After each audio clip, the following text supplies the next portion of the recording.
Huwag kang bumili nito.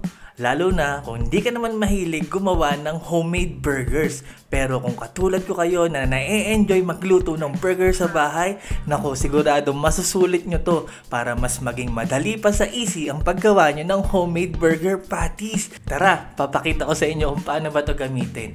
Bali, itong burger press or patty molder na nabili ko, ayan, meron na yan dalawang mold, isang mini at isang large. Yung mini pwede nyo gamitin sa inyong mga sliders, mini burgers, pang baon ng mga bata, di ba? At syempre yung malaki para sa atin yan, mga adult na malalaki ang gutom.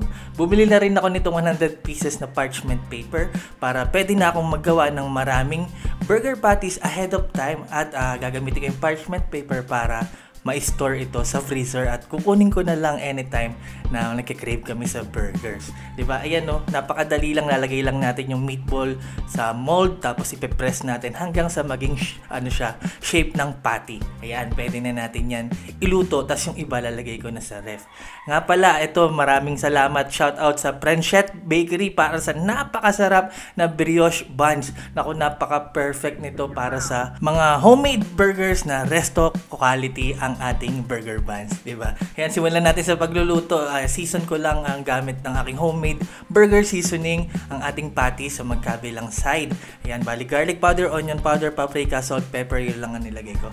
And then, syempre, magme-melt tayo dyan ng ating cheese. Ayan. Tapos, syempre, wag natin kalimutan i-toast ang ating buns. And then, yan, lagyan natin ng ating homemade burger sauce.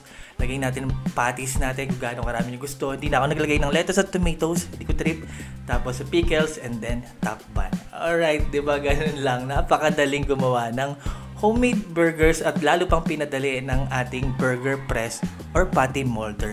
Kung gusto nyo rin bumili niyan, ilalagay ko yung link sa description at caption nitong video. Kung kayo ay nasa TikTok, lalagay ko yan sa yellow basket. Yun lang, maraming salamat sa panonood. God bless sa inyo lahat. Peace!